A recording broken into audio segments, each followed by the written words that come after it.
Salut à tous, nous voici aujourd'hui sur la présentation de la chaîne Make Design, toute nouvellement ouverte. Je travaille avec très peu de matériel pour l'instant, au point de vue cinématographique, en tout ce qui est appareil pour filmer, monter. Je travaille tout avec un seul et unique téléphone. Donc aujourd'hui, on va se retrouver pour une ouverture d'un colis. Vous aurez reconnu la marque du magasin. Et tout ça, c'est en vue de faire la Jaguar XJR9 LM pour le groupe build numéro 3 des forums French Plastic. Donc sans plus attendre, nous allons ouvrir ce colis et voir ce qu'il y a dedans. Attention au doigt avec ces petites bêtes là aussi. J'en ai fait la triste expérience il n'y a pas bien longtemps.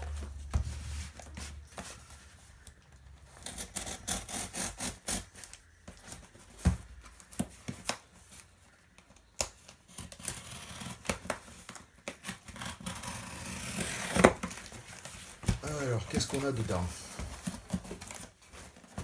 Moi je le sais déjà, mais vous le savez pas encore. Nous avons une boîte que je vais mettre de côté pour l'instant, parce que ça viendra pour la suite. Une facture. Ça vous intéresse pas, je suppose, ma facture? Alors, nous allons enlever tout ça et commencer par ouvrir tout ça.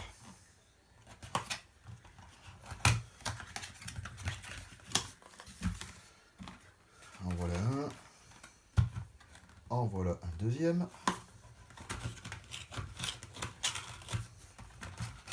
Et je vous explique au fur et à mesure le pourquoi du comment.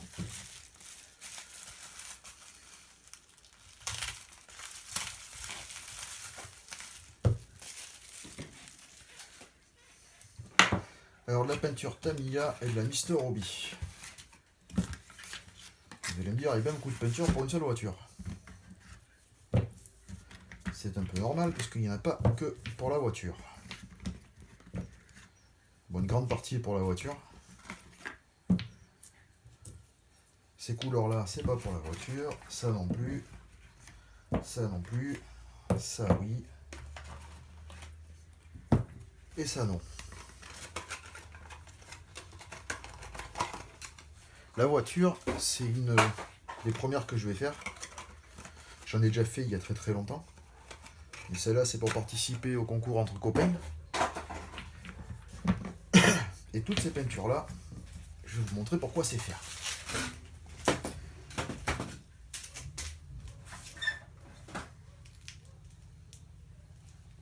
Quand je les aurai retrouvées, bien sûr. Allez voir.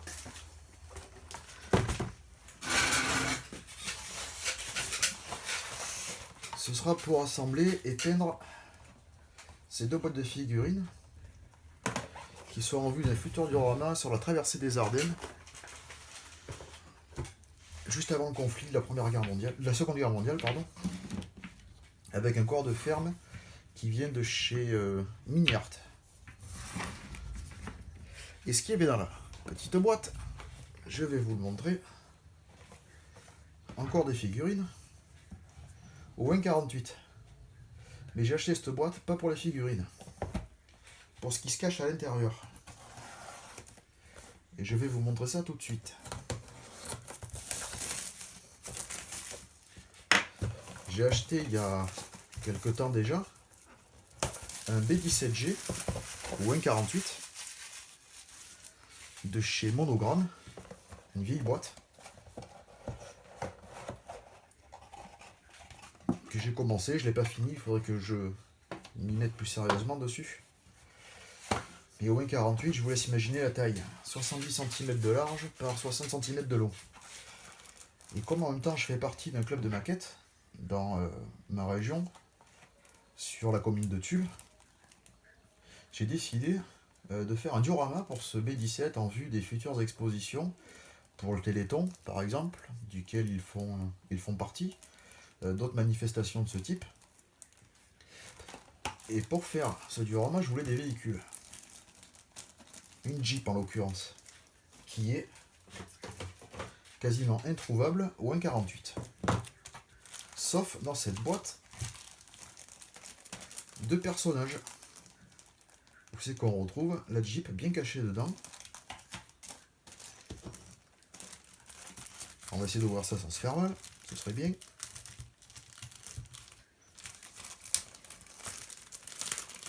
Et la boîte vaut, si je dis pas de bêtises, une vingtaine d'euros. Pour du Tamiya, avec des personnages dedans. Il y en a 1, 2, 3, 4, 5, 6. 6 personnages. C'est ça normalement, à moins qu'elle ait caché ailleurs. Il me semble que c'est ça, c'est 6 personnages, plus de l'équipement. Rien de bien important, quelques bidons, des petits jerrycans, des petites bâches avec de couchage, un petit baluchon, des petits sacs à dos, des supports pour les figurines aussi, pour pouvoir les installer sur le duo. Un peu plus j'en ai une belle. Je mettais ça à la poubelle, sans récupérer les parties vitrées de la Jeep. Donc dedans nous avons les personnages, avec encore de l'accessoire, une petite caisse, nous avons des petites armes avec, les bras qui sont séparés, les socles. Bon, après c'est du Tamiya, hein. C'est toujours, c'est souvent de la très belle gravure, de très bons modèles, et même certains pour pas très très cher. En l'occurrence, mon premier Corsair au 1,48, le F4U1, que j'ai payé chez eux une vingtaine d'euros, pas plus. Donc voilà pourquoi j'ai acheté cette boîte. Pour la petite Jeep qui est présente dans le kit, qui ira très bien à côté de mon B17. J'ai aussi commandé sur un site bien connu, mais pas de maquette celui-ci, parce qu'on trouve de tout, un camion citerne pour pareil, la même époque, Seconde Guerre mondiale, pour faire le plein du B17 par exemple, et pour habiller aussi le diorama qui sera de belle taille. Alors je regarde en même temps la gravure qui est vraiment belle pour un si petit modèle. Par contre, vous avez des traces d'éjection de plastique qui sont apparentes sur les ailes arrière. C'est un peu dommage. Bon, ça fera un peu de boulot en plus, hein. Un peu de ponçage, un peu de mastic certainement. Vous retrouvez aussi des petites armes, de l'équipement comme des haches. Vous avez la pelle, des pinces. Donc les rétroviseurs, ça va être ainsi que le volant, ça va être coton à l'enlever de là-dessus, sans tout casser. Et j'espère au fur et à mesure des montages et des vidéos que je ferai un petit peu comme ça, entre guillemets en semi-direct, puisque j'ai pas vraiment des logiciels de montage sur le téléphone pour l'instant. Mon PC étant HS. Et ma situation professionnelle étant compliquée avec les gros problèmes de santé que j'ai actuellement. Donc je le ferai au fur et à mesure, gentiment. Commencer par acheter du matériel. Je suis déjà bien équipé pour la maquette. Avec les aérographes, les compresseurs, les outils divers et variés, la peinture. D'ailleurs en parlant de peinture, je vais la ranger tout de suite dans son support. Ça m'évitera d'en mettre partout et que ça traîne ou de tout perdre. Et le support, malheureusement, je l'ai acheté il y a 15 jours. Celui qui est en face, j'en ai un autre derrière moi, ainsi que le même support pour la peinture AK et Vairo. Ils sont déjà pleins. Donc je sais pas trop où c'est que je vais pouvoir ranger tout ça maintenant.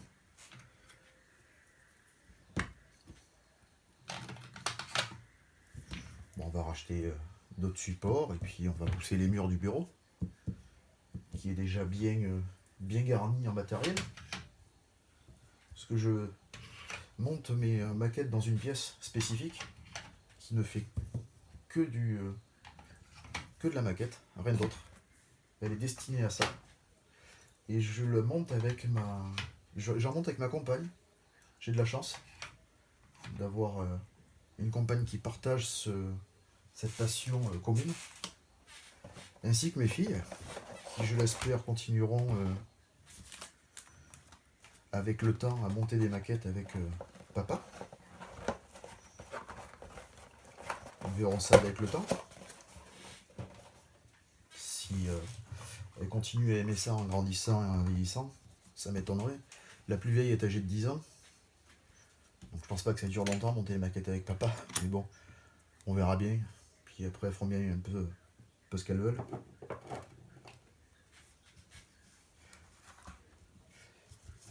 Donc c'était tout pour aujourd'hui, pour la présentation de la chaîne.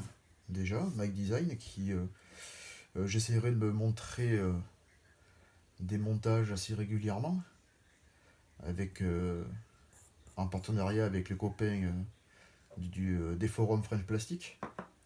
Je pense notamment à Archilon, je pense à Closter, le grand Manitou de chez French Plastic, et un ami, via le forum et Discord, et via ses vidéos qui nous apprend beaucoup de choses. Je pense pas être le seul à en apprendre chez lui. Un monsieur qui a beaucoup de talent et très humble de sa personne, et très abordable surtout. Ce qui est rare de nos jours d'avoir des personnes abordables. Et prêtes à discuter de tout et de rien avec vous, et de transmettre surtout leur savoir. Donc j'essaierai de vous faire partager mes montages qui seront surtout basés sur du blendé, comme celui-là, le M41 Bulldog, en cours, qui n'est pas fini. Ainsi que son diorama, qui est en cours lui aussi. Il me reste les figurines à faire. Il me reste un vieillissement à faire sur la tourelle qui n'a pas été faite. Pour le moment, changer l'arme, parce que l'arme fournie dans le kit n'est pas la véritable arme qui équipait les M41. C'est un calibre 50, et c'était pas un 50 dessus. Il faut que je me renseigne d'ailleurs là-dessus sur un ami, auprès d'un ami qui est passionné par les véhicules américains, notamment sur la période de Seconde Guerre mondiale, ainsi que la guerre du Pacifique. D'ailleurs, j'ai commandé une boîte qui arrivera demain ou lundi, peut-être mardi, une boîte d'armes américaine pour justement équiper les véhicules, dont le char, équiper les jeeps, qui équipera aussi les soldats, enfin l'infanterie, parce qu'il me semble qu'il y a de l'infanterie avec, qui viendra un petit peu autour, un personnage peut-être par là, un autre derrière, avec une colline, sur le talus qui est derrière, de la végétation et la route à finir correctement. Enfin, il y a encore beaucoup de boulot à faire dessus, dont le tankiste peut-être à refaire. Et au fur et à mesure des montages, j'essaierai de vous les faire partager, si ça vous plaît, si ça vous plaît pas. Vous pouvez aussi me poser des questions via les commentaires auxquels je pourrai répondre. S'il y a des sujets qui vous intéressent, ou si vous avez besoin de savoir telle et telle chose sur tel et tel truc, enfin, on pourra essayer de voir tout ça ensemble. Et moi je vous dis bonne journée à tous, ou bonne soirée, ou bonne matinée, ça tout dépendra à quel moment vous regarderez cette vidéo. Et je vous dis au plaisir, et à bientôt.